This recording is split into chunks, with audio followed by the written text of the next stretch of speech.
I was standing in the middle of my own living room, the chatter of our family gathering humming around me, when Vanessa's voice sliced through the air. I held my simple beige cardigan folded neatly in my hands, something I had worn for years without a second thought. But to her, it was an opportunity. Honestly, Margaret, you still wear that? It looks like something from a thrift bin. The laughter wasn't loud, that would have made her easy to confront. No, it was the kind of casual mockery she specialized in, the kind meant to seem playful while cutting deep. A few guests shifted uncomfortably, pretending not to notice. My cheeks warmed, but I didn't let the heat reach my voice. Vanessa didn't stop there. She stepped forward, snatched the cardigan right out of my hands, and gave a theatrical spin as she held it up like a flag of embarrassment. I mean, who still dresses like this? You should let me take you shopping. Her smile widened as if the room existed just to validate her cruelty. Conversations dimmed. People watched. No one intervened. I took a slow breath and reached for the cardigan. She loosened her grip, but her smirk stayed fixed. Instead of snapping back, I simply flipped the collar open with calm fingers and revealed the small embroidered label stitched inside, the unmistakable mark of a luxury heritage brand. Vintage. Rare. Worth more than anything hanging in her carefully curated wardrobe. The room didn't gasp. It froze. Vanessa's face drained first.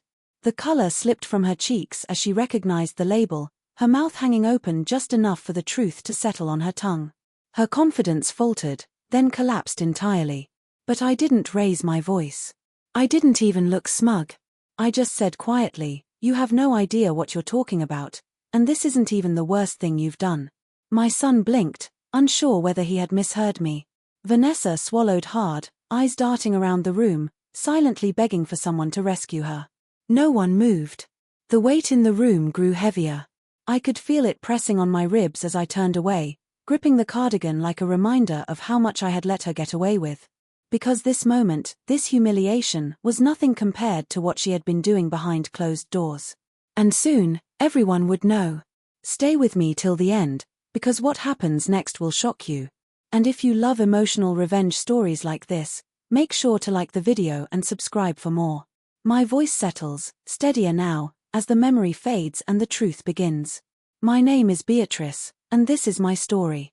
Before everything twisted itself into knots, my days were gentle in a way that felt almost old-fashioned. I woke with the soft creak of the wooden floors Daniel used to race across when he was small, and I brewed my tea in the same blue porcelain pot my late husband, Thomas, gifted me on our 10th anniversary. He had a way of choosing things that lasted, solid, thoughtful pieces with stories stitched into them. My clothes were no different.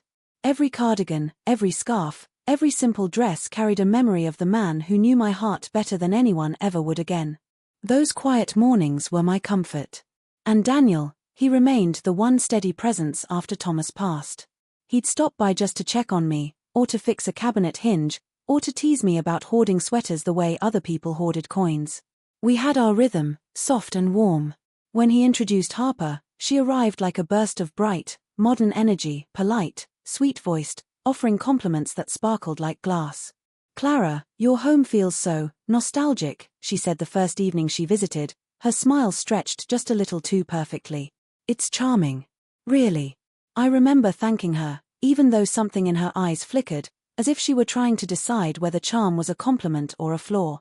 In the beginning, she tried. I'll give her that. She helped me set the table, listened to stories about Thomas, asked questions about Daniel's childhood.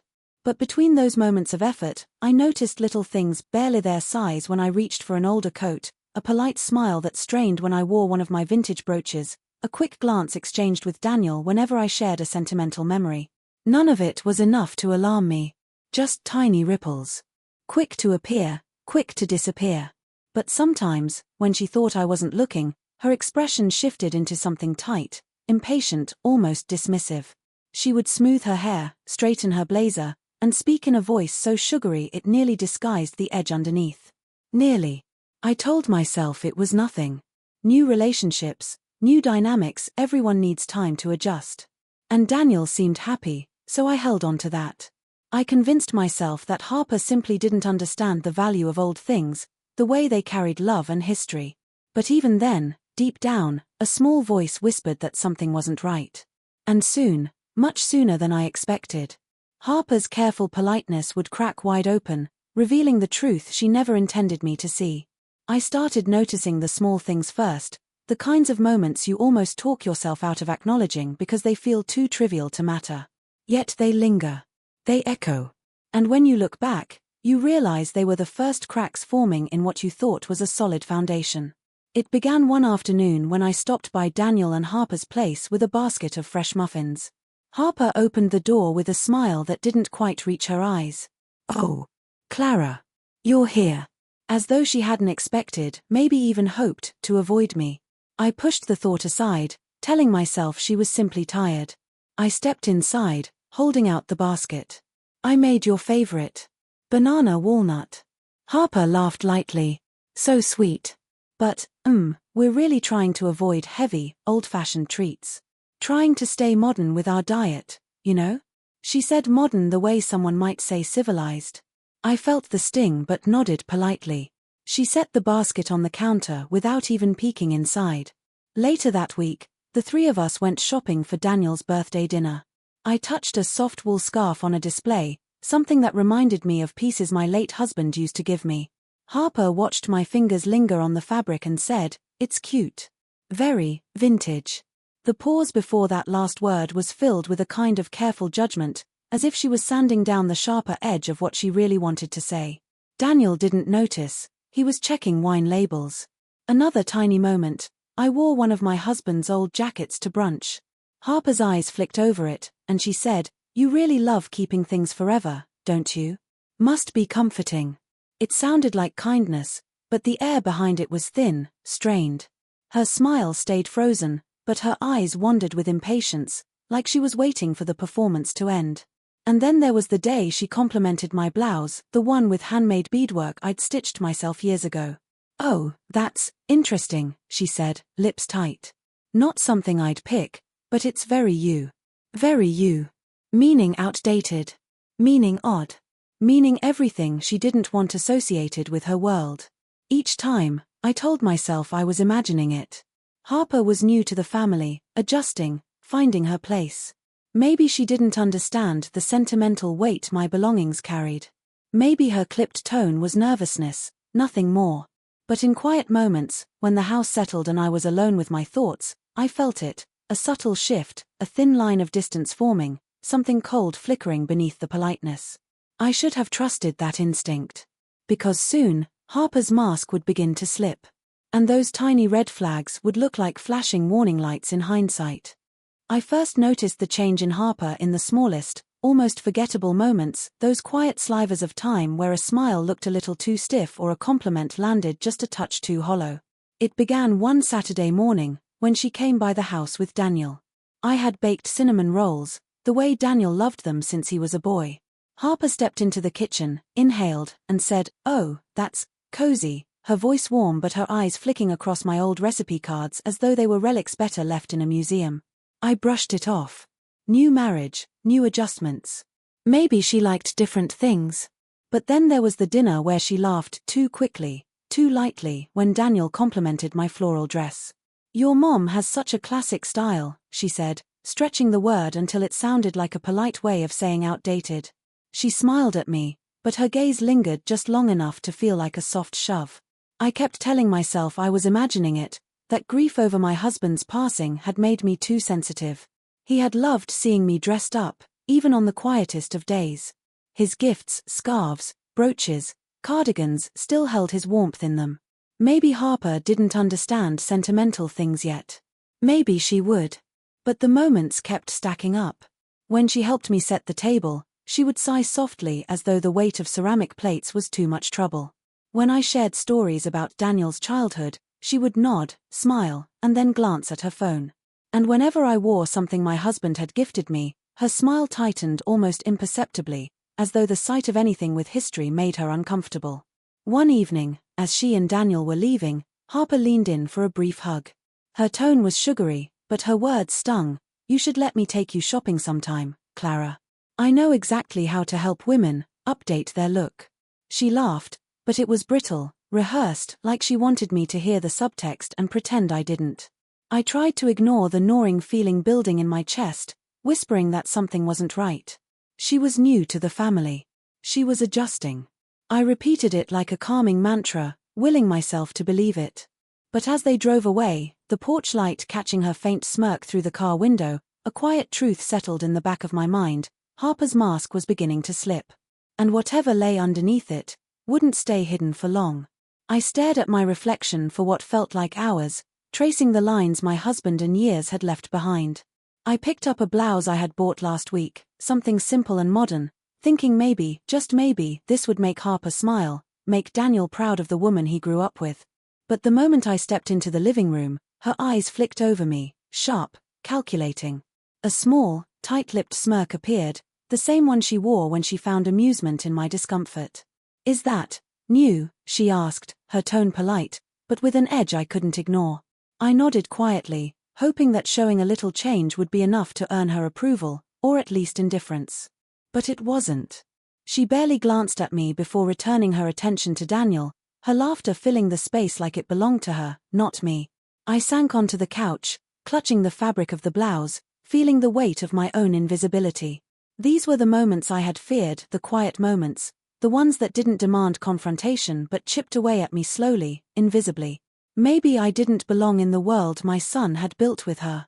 Maybe all the years of love, of shared laughter with Daniel, of the home I had nurtured, had become irrelevant, replaced by Harper's polished smile and sharp criticisms. The gifts my husband had given me, the sweaters, scarves, and cardigans I had worn so proudly, now felt like relics from another life. They were my anchor, reminders of a love that never judged, never mocked, never whispered insults disguised as advice. Yet even those treasures were no longer safe. Harper's subtle jabs had turned them into weapons, as though my memories were something to be scoffed at. I tried to push the sadness aside, to smile when Daniel suggested a family photo. But as we posed, Harper stepped in front, positioning herself carefully, a perfect picture of a harmonious family. And there I was off to the side, my hands folded too tightly, my smile forced. The camera clicked, and in that instant, I felt the sharp sting of erasure. Not just from the photograph, but from the life my son had shared with me, from the home we had known together. I wanted to speak, to shout, to make Daniel see what was happening, but the words caught in my throat. All I could do was watch as my place in my own family slipped further, the silent weight of betrayal pressing down on me, and realize this was only the beginning. The weeks that followed felt like a slow-motion unraveling of everything I had held dear. Harper's behavior grew bolder, sharper, and utterly deliberate. She would rearrange the living room while I wasn't looking, subtly removing the framed photos Daniel and I had cherished, swapping them for modern, sterile prints she claimed matched the decor better. At dinner, she criticized my cooking in front of everyone, laughing off my efforts with a lightness that made me feel ridiculous, invisible, unworthy. One evening, as I prepared a simple roast, Daniel's favorite, I caught her smirking over the counter. "Mom, don't you think it's time you tried something fresher? More trendy?" Her voice was honeyed but dripping with condescension. I forced a polite smile, but inside, a storm was growing. Each word she spoke, each glance she threw my way, chipped away at the warmth I had once felt in this home. My heart ached with quiet humiliation, the kind that lingers long after the laughter fades. Then came the whispers. I overheard her on the phone with her sister, speaking of how easily Daniel is convinced to see things my way and making sure his mother doesn't interfere with our plans. My stomach sank. This wasn't just arrogance or poor manners, it was strategic, calculated, and deeply personal. The realization hit me harder than any insult could. She was actively working to erase me from my own family. I tried to confront Daniel, gently, hesitantly. "I feel like I'm being pushed aside," I said one evening after Harper left the room. He brushed it off, distracted, laughing at something trivial she had said. "Mom, she's just trying to make things more modern," he said, his words soft but dismissive. The dismissal stung worse than Harper's sharpest barb. I was being silenced by the very person I had raised to understand me, to protect me, to see me. At a family gathering, the breaking point arrived. Harper openly mocked one of my handmade scarves, the one Daniel's father had given me for our first anniversary. "Honestly, Margaret, who even wears something like this anymore?" she said, holding it up with a laugh that echoed through the room. I felt my face burn as guests shifted uncomfortably, avoiding my gaze. But deep inside, a resolve started to ignite, a quiet, dangerous fire. Her cruelty was no longer subtle. It had become a public performance, an assertion of dominance and entitlement. And as I stood there, heart pounding and cheeks flushed, I realized that the time for polite endurance had passed. Something inside me whispered, unbidden, but with deadly clarity, this was not just about clothes, or a scarf, or a comment. This was about control, betrayal, and reclaiming what was mine. And in that moment, as Harper's laughter filled the air, I understood I could no longer stay silent.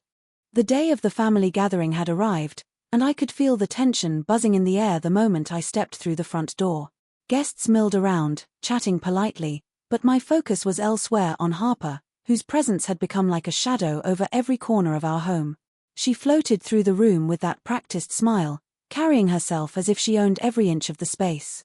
I clutched my beige cardigan, folded neatly in my hands, the fabric soft against my fingers. It was a gift from my late husband, simple but perfect, stitched with care, a piece of my heart wrapped in cloth. Honestly, Margaret, you still wear that? Harper's voice cut through the hum of conversation, loud enough for everyone to hear. She smirked, her eyes glinting with mischief. It looks like something from a thrift bin. The words landed like stones, sharp and public. I felt my cheeks flare, my pulse quicken, but I kept my composure. Harper reached out, snatching the cardigan from my hands with an exaggerated flourish, waving it around for everyone to see. I mean, who still dresses like this? She laughed, a sound designed to wound. You should let me take you shopping. Guests exchanged awkward glances, and a silence settled over the room, thick and uncomfortable. For a moment, I said nothing. I simply let my fingers brush the collar of the cardigan, flipping it open ever so slightly. And there it was, the discreet, unmistakable embroidered label, a vintage heritage brand my husband had cherished. A label rare enough to make collectors' hearts race, worth more than Harper's entire handbag collection. Conversations froze. Harper's smirk faltered, her eyes widening as color drained from her face. I let the moment stretch, long and deliberate, feeling the tide shift. The room, once complicit in her mockery, now tilted toward stunned silence. I tilted my head slightly, my voice calm but cutting through the tension like a knife. You have no idea what you're talking about, and this isn't even the worst thing you've done. Daniel's face twisted in confusion, glancing between Harper and me, his brow furrowed. Harper swallowed hard, her confidence crumbling under the weight of exposure. The laughter that had once filled the air was gone, replaced by the hum of awareness that the dynamic had shifted, my dignity intact, her arrogance beginning to unravel. I turned away, letting my gaze sweep the room, a storm gathering behind my eyes. In that moment, the truth was undeniable. Harper's cruelty extended far beyond this cardigan, far beyond clothes or appearances. It was a carefully constructed mask, one that hid envy, manipulation, and an unsettling hunger for control. And as I stepped back, letting the room settle into a hush, I knew with absolute clarity, this confrontation was only the beginning. What had been hidden for months was now teetering on the edge of exposure. Harper had underestimated me, and the reckoning was just beginning. This was the moment I knew I had to do something. I whispered to myself, a quiet vow that would guide every step I took from this point forward. The game had changed, and nothing would ever be the same again. After that day, I knew silence would no longer protect me. I began quietly observing Harper, noting every habit, every assumption she made about her control over Daniel and the family. I catalogued her arrogance, her reliance on appearances, and her subtle manipulations. The more I watched, the more I understood that her confidence was built on a fragile foundation of envy and insecurity. And that foundation, I realized, was mine to expose. I started small. A misplaced invitation here, a gently worded suggestion there, each action designed to highlight her overconfidence and lack of preparation. When she bragged to friends about hosting a dinner, I subtly corrected details in private messages only visible to others, so that when the evening arrived, Harper's carefully orchestrated plans began to falter. Appetizers burned, seating arrangements were confused, and her flawless image began to crack in front of those she wanted to impress. I watched quietly from the corner, letting the subtle chaos unfold, the irony not lost on me.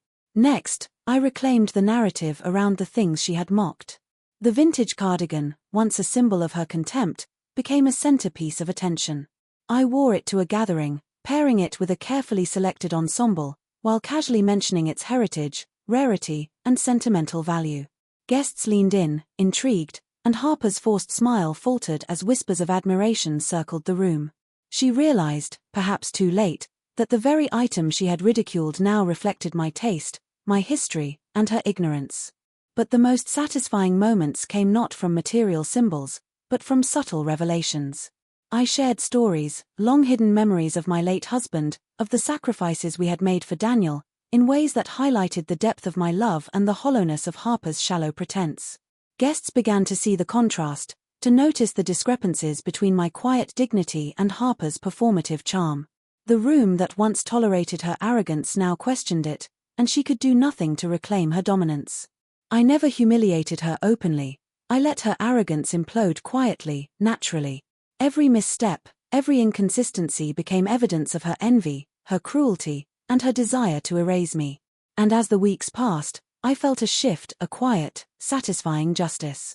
Harper's mask of control was fractured, her influence waning, and Daniel began to see the truth that I had known all along. I had not acted out of vengeance alone, but from a need to reclaim my dignity and protect my place in my son's life.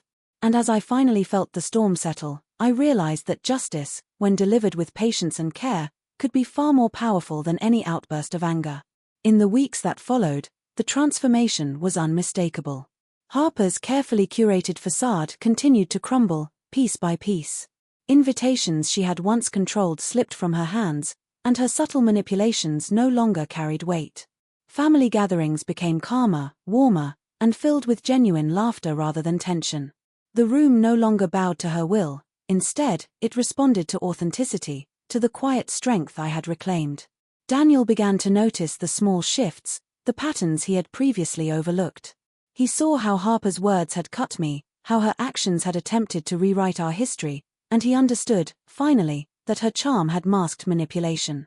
There was a reckoning in his eyes, a mixture of guilt and relief, as if he had been given a second chance to recognize the love that had always been constant, the presence he had almost allowed to be erased.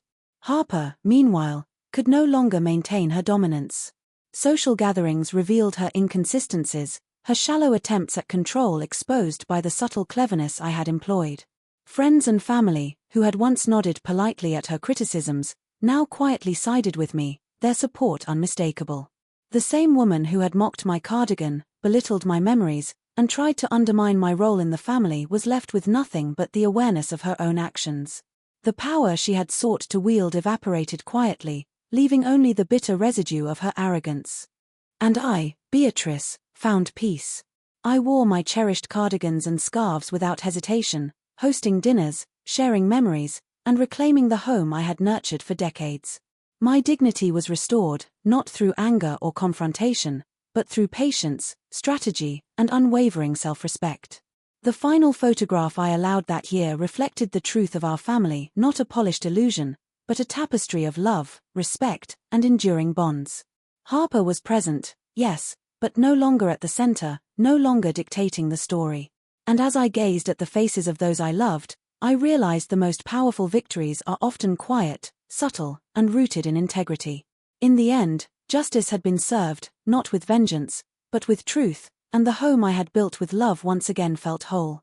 Looking back, I realize now that life doesn't always hand us the victories we expect, nor does it always shield us from those who try to diminish our worth.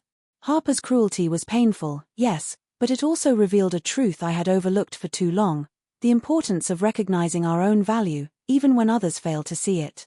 There is a quiet power in dignity, in patience, and in the courage to act thoughtfully rather than react impulsively. I hope my story reminds you that no one has the right to erase you from your own life. Family, love, and respect are not freely given, they are earned and preserved through honesty, patience, and sometimes, calculated action. When someone underestimates you, do not despair. Use that underestimation as a guide, a way to reclaim your place, your voice, and your dignity. Never underestimate the strength you carry within, the lessons you have learned, and the quiet authority of lived experience. Your history, your memories, your love, they are yours, and no one can take them away if you honor them. As for me, I continue to wear my cardigans, my scarves, and every piece of my past with pride. They are symbols of resilience, of love, and of the truth that patience and strategy can outlast cruelty. And so, I step forward each day knowing that life can test you, yes, but it will never break you, not if you hold fast to who you are, and what you know to be right.